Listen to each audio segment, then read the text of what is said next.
Perjuangan melawan sebuah sistem yang betul-betul menindas harkat dan martabat jati diri dari bangsa kita, bangsa Papua. Saudara-saudara sekalian,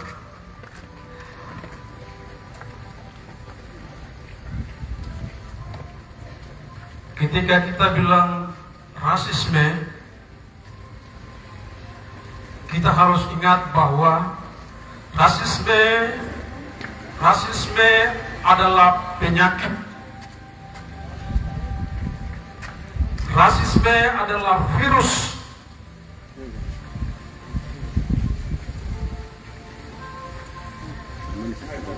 Rasisme pertama kali ditularkan oleh orang-orang yang merasa diri superior,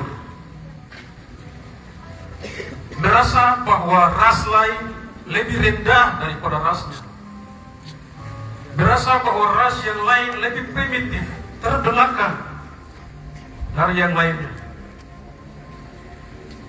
Dan ingat rakyat Papua, kawan-kawan mahasiswa yang hadir hari ini, karena rasisme itu adalah virus, rasisme itu adalah sakit, bahkan pasiennya sangat susah untuk mendeteksi sakit yang disebut dengan rasisme. Rasisme didukung oleh ilmuwan, pertama kali di Eropa, di Amerika, dibenarkan oleh ilmuwan. Orang-orang ilmuwan menyatakan bahwa secara biologis orang kulit putih jauh lebih terhormat, jauh lebih cerdas daripada orang-orang kulit hitam, daripada ras-ras yang lain.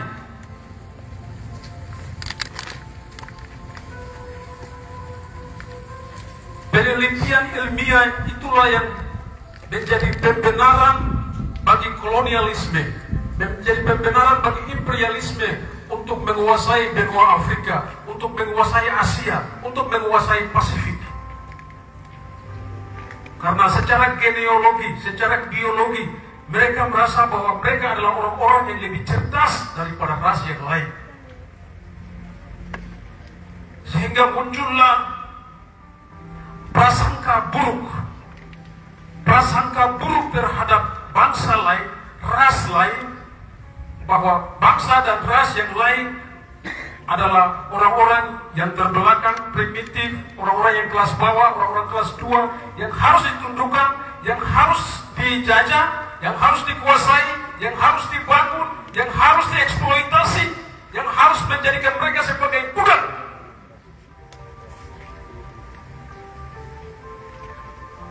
Kembali lagi, karena rasisme itu adalah sebuah virus, dia penyakit.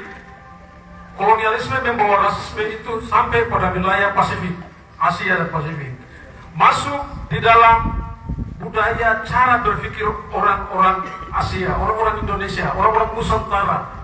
Anda bayangkan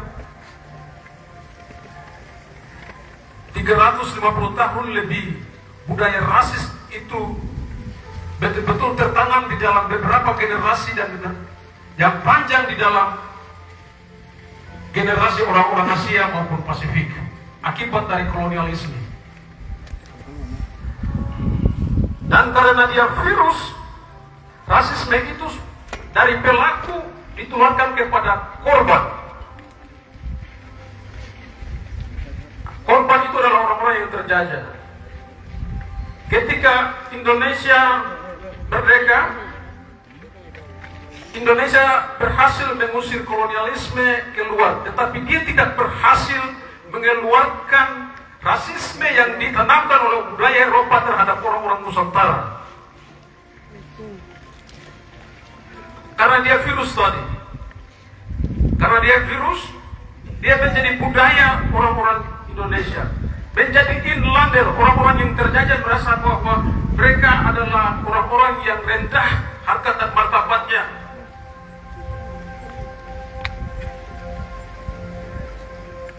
Saudara-saudari, saya harus bicara ini untuk menyampaikan bahwa penyakit rasisme itulah yang menyebabkan Soekarno pada Trikora menyampaikan bahwa ras lain, bangsa lain, termasuk bangsa Papua tidak berhak. Mereka adalah bangsa boneka yang tidak berhak untuk menentukan nasib politik mereka sendiri. Itu adalah prasangka rasis. Berasa bahwa orang-orang dari bangsa lain, bangsa Jawa, bangsa Melayu, berasa bahwa orang-orang Papua belum maju, orang-orang Papua masih primitif, sehingga mereka harus ditundukkan, mereka harus diatur, mereka harus dibangun. Nah, apa yang mereka buat? Bangsa dan negara yang sedang dipersiapkan oleh orang Papua tahun 1961 dianggap sebagai bangsa boneka dengan prasangka buruk bahwa orang Papua tidak bisa bernegara sendiri, berbangsa sendiri.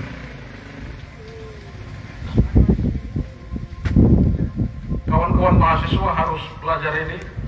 Rakyat Papua, kita harus belajar bahwa pencaplokan wilayah ini, aneksasi wilayah ini didasari dengan prasangka rasis. 1962 New York Agreement, 1967 kesepakatan antara Indonesia dan Amerika Serikat dalam kontrak karya Freeport.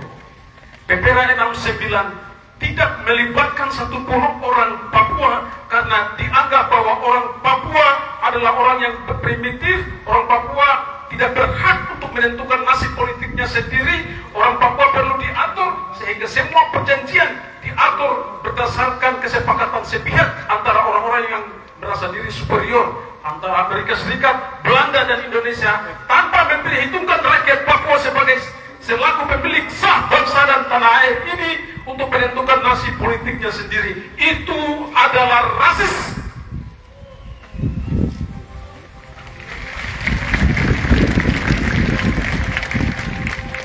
Ingat bahwa penyakit ini tidak sembuh di abad yang sudah maju, di mana ilmuwan sudah membuktikan bahwa secara genealogi, secara biologis, secara sosial, rasisme yang disampaikan oleh peneliti-peneliti Amerika Serikat, oleh Jerman, Eropa, bahwa ras lain itu ras yang lebih rendah, sudah dibantah, sudah dipatahkan bahwa semua ras memiliki potensi yang sama, memiliki ukuran otak yang sama untuk maju, untuk cerdas, untuk memimpin dirinya sendiri.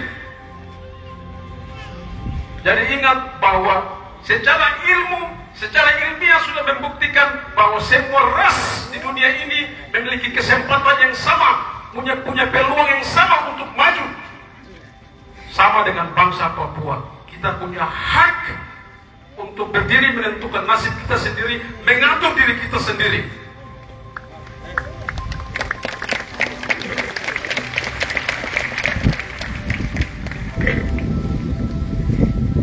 Karena rasisme tadi itu adalah penyakit, kolonialisme Indonesia menginjakan tanah ini, karena tadi adalah virus yang menyebar, dia juga meninggalkan virus itu terhadap orang Papua. Jadi dari Eropa tiba di Jawa, dari Jawa tiba ke Papua. Apa dalam bentuk Papua? Hari ini, kalau Anda masih merasa bahwa Anda tidak mampu, tanyakan pada pikiran Anda, otak Anda, apakah di dalam otak Anda, otak saya, ada kesadaran palsu? Kesadaran palsu yang mengatakan bahwa kami bangsa yang invader, kami bangsa yang rendah, kami bangsa yang tidak mampu, kami harus diatur oleh orang lain. Berarti Anda sedang mengidap penyakit yang namanya rasis.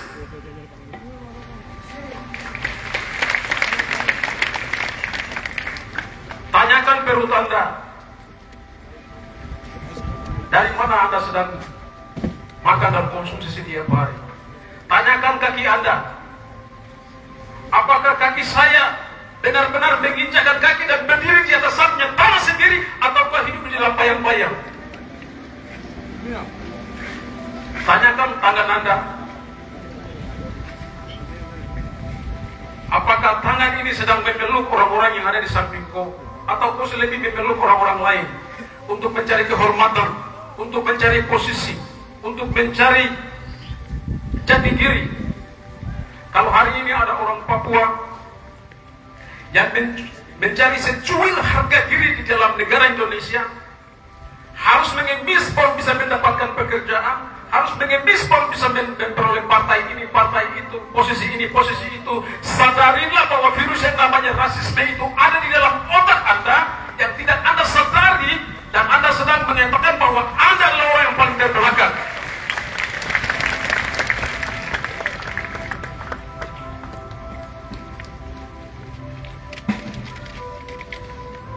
Jadi kalau kita mau bilang rasisme, rasisme itu bukan soal warna kulit. Orang lain menjajah kita lalu bilang bahwa kita monyet. Ya memang monyet kita jadikan sebagai simbol perlawanan. Monyet itu bentuk ejekan terhadap orang lain yang menyatakan bahwa martabat kemanusiaan dia sama dengan binatang yang disebut monyet. Ya kalau orang bilang domba, ya ini Bapak Pendeta orang ada. Jadi orang bilang domba itu bagus. Apa itu? Binatang yang bagus, binatang yang mantap. Kalau tikus kita bilang koruptor, binatang apa lagi merpati itu kita bilang roh kudus. Jadi memang binatang sama-sama dengan monyet. Tetapi ketika mereka sampaikan bahwa monyet itu mereka sedang menaruh martabat kemanusiaan Anda lebih dekat dengan yang binatang yang namanya monyet. Karena simpanse dengan manusia hanya memiliki 2% DNA. Darwinisme menyatakan bahwa manusia berasal dari monyet. Tapi orang-orang ilmuwan ini lah menyatakan bahwa orang-orang dengan ras yang lain lebih cerdas daripada yang ras yang lain. Jadi ya saya mau bilang tuh, rasisme yang tahun 2019 yang kita lawan itu adalah luka, sakit yang memar di luar, yang kita bisa lihat di luar. Luka yang kita bisa lihat di luar. Karena orang bilang monyet, jadi kita lawan. Tapi yang paling sulit adalah sakit yang terinfeksi di dalam dan susah dideteksi oleh pasien yang namanya orang-orang yang menganggap bahwa mereka superior. Mereka sulit mendeteksi diri. Yang sulit dideteksi adalah hukum dan kebijakan dan struktur yang betul-betul rasis yang menindas kita. Bahkan korban pun tidak akan menyadari bahwa dia sedang mengalami penindasan yang disebut rasisme.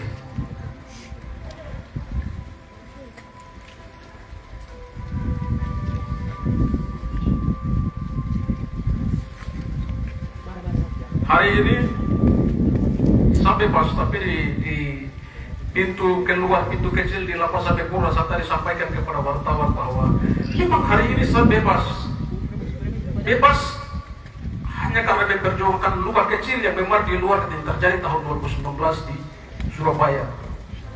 Tetapi yang paling sulit adalah membebaskan. Ingat ini kawan-kawan yang berjuang untuk rasisme, pembebasan untuk saya selalu hormat untuk kalian. Tetapi perjuangan kita berikutnya adalah membebaskan orang-orang yang terpenjara di dalam paradigma rasis.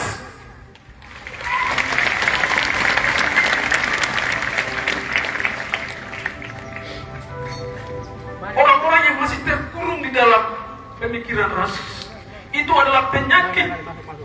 Mereka masih terkurung di dalam penjara itu.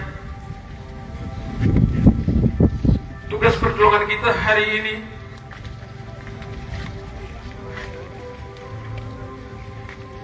mari kita selidiki diri, kasih tahu kepada semua orang, kasih tahu kepada generasi besok bahwa mereka harus berdiri di atas mereka punya kaki sendiri.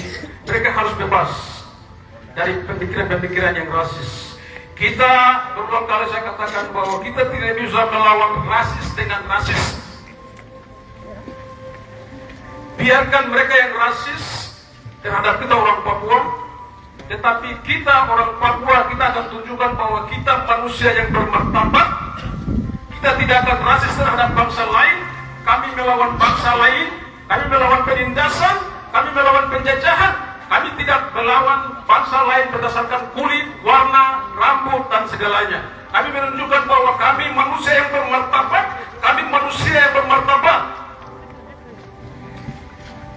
Dari ujung pulau yang paling batas antara Papua dan Indonesia, Pulau Bo, Raja Empat, sampai ke Kiwirok.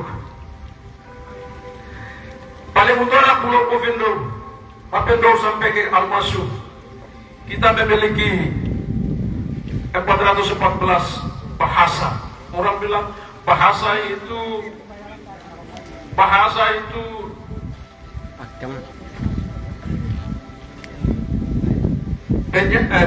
adalah jembatan antara masa lalu, masa kini, dan masa depan. Jembatan antara masa lalu, masa kini, dan masa depan. Orang bilang bahasa adalah awal mula peradaban. Kita tanya di Nusantara ini, 60% bahasa terbanyak itu ada di pulau ini. Lantas ketika mereka bicara tentang peradaban, mereka bilang bahwa kami monyet, kami dulu yang mengenal bahasa, kami punya kekayaan bahasa 414. Kalian yang lain, pulau yang lain hanya memiliki 15. Pulau Jawa hanya berapa, Pulau Kalimantan hanya berapa, pulau yang lain hanya berapa. Tapi kami, sejak nenek moyang kami, sejak leluhur kami mengenal bahasa kami mengenal budaya kami sudah beradab menjadi manusia di atas negeri.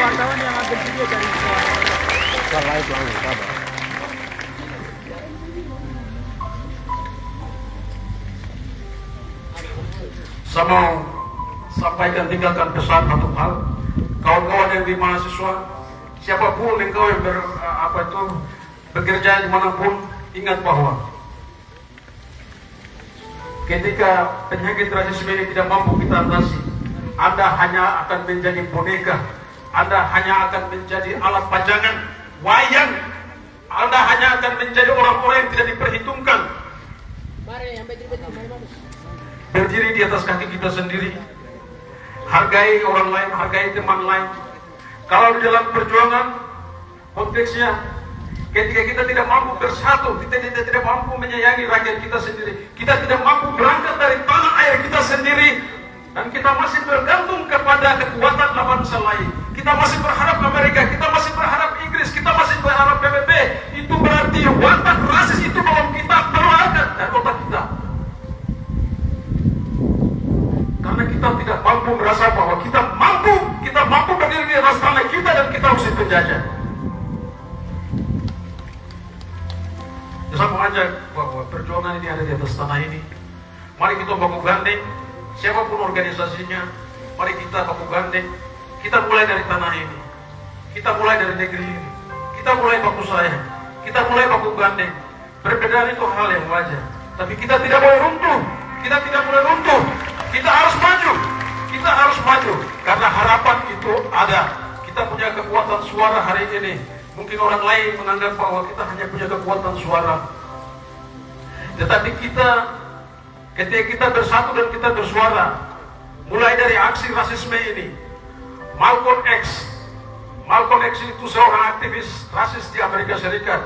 Favoritnya saudara Eman Gubai ini, dia bilang begini, bila engkau tidak bisa berdiri untuk sesuatu, maka engkau akan jatuh di dalam segala sesuatu. Saya ulang, bila engkau tidak bisa berdiri untuk sesuatu, maka engkau akan selalu jatuh di dalam segala sesuatu. Karena itu saya salut bahwa rasisme hari ini, isu rasisme kita mampu meyakinkan kepada Indonesia, kepada dunia, bahwa orang Papua terus berjuang, bahwa orang Papua terus menyatakan bahwa anti rasisme itu adalah musuh kita bersama-sama. Saya menyampaikan terima kasih kepada kawan-kawan yang terus berjuang mulai dari tahun 2019 yang mengawal di rumah sakit, kawan-kawan pengacara yang setia, kawan Eman, kawan Gustaf, kawan Mercy, kawan Anu Siregar, kawan-kawan di koalisi hukum dan HAM yang betul-betul mengawal kasus ini. Kita berhasil menyatakan kepada orang-orang Indonesia bahwa penyakit ini harus kita lawan dan harus kita sembuhkan. Saya salut dan saya hormat untuk kawan-kawan yang tahan panas, tahan dingin tahan demo di depan pengadilan. Kalian orang-orang hebat, kalian orang-orang luar biasa. Kalian tidak berjuang untuk saya. Kalian sedang berjuang untuk kemanusiaan yang lebih besar daripada seorang Victor Yemo. Saya salut buat dewan gereja selama di rumah sakit yang terus bersama-sama dengan saya. Saya salut untuk dok 2 mulai dari direktur sampai di materi suster yang betul-betul bersatu dan komitmen menyatakan bahwa dia harus sembuh dan keluar. Kesempatan ini saya juga salut untuk orang-orang yang berhasil, yang kemarin kita melihat mereka sebagai musuh, tetapi kita berhasil meyakinkan kepada mereka bahwa rasisme itu adalah perjuangan bersama. Apa yang kita perjuangkan itu adalah hal yang benar, sehingga mereka berbalik menolong kami. Hakim yang sebelumnya tidak bisa, hakim mengizinkan saya untuk bisa berobat, dan saya hari ini bisa bebas. Saya tidak lupa dan selalu hormat buat mama-mama kami untuk setiap doa yang mengalir untuk saya, untuk gereja di setiap doa-doa syafaat yang tidak melupakan saya. Saya terima kasih untuk itu. Saya terima kasih juga kepada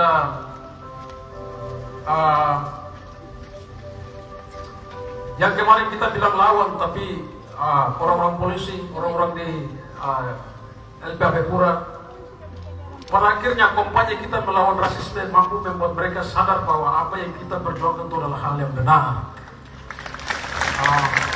Sehingga kalau hari ini saya keluar tanpa sesuatu yang terjadi, dulu mungkin kalian lihat saya begitu agak kurus sedikit, tapi mungkin sekarang kalau isi sedikit, itu artinya bahwa kita mampu meyakinkan kepada orang-orang yang sebelumnya bersebelahan secara nasionalisme yang sempit, tetapi mereka mampu melihat kasus ini sebagai kasus perlawanan bersama terhadap rasisme. Saya bersyukur buat itu. Saya bersyukur dan terima kasih buat keluarga yang selalu menjadi fondasi untuk saya, istri, mama, anak, dan semua. Kalian luar biasa. Kalian adalah jiwa saya. Kalian adalah teman perjuangan saya. Saya mau menutup kesaksian saya.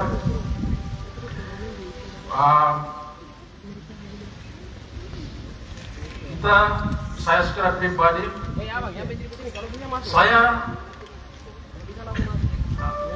betul dengan kawan-kawan yang banyak di sini belajar tentang banyak teori, bahkan sampai kita menyatakan bahwa tidak ada sebuah energi kekal, tidak ada sebuah energi kekal di dalam dunia ini di mana segala sesuatu dikontrol oleh materi melalui hukum-hukum alam, di mana eksistensi tentang Tuhan itu sangat kita tidak tempatkan pada posisi yang depan. Tetapi dari setiap pengalaman, saya mau pesan kepada kawan-kawan bahwa pengalaman akan membuat Anda bertemu dengan yang namanya Tuhan.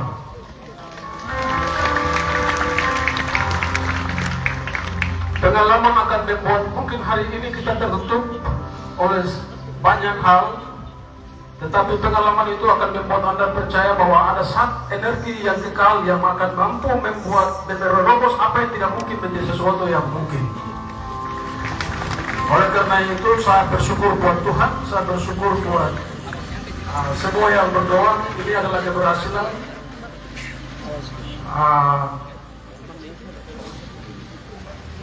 Saya pikir itu yang bisa saya sampaikan untuk hari ini. Perjuangan Papua tetap akan jalan.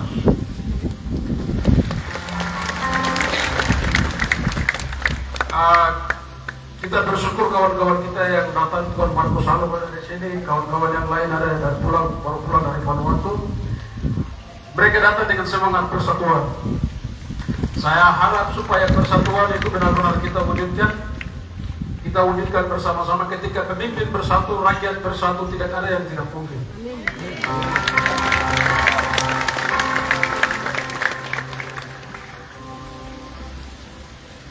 Wajan be,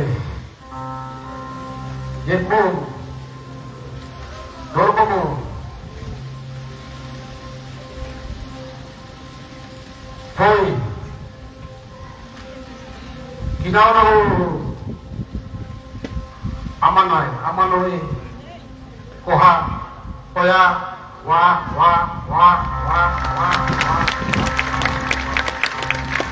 Terima kasih.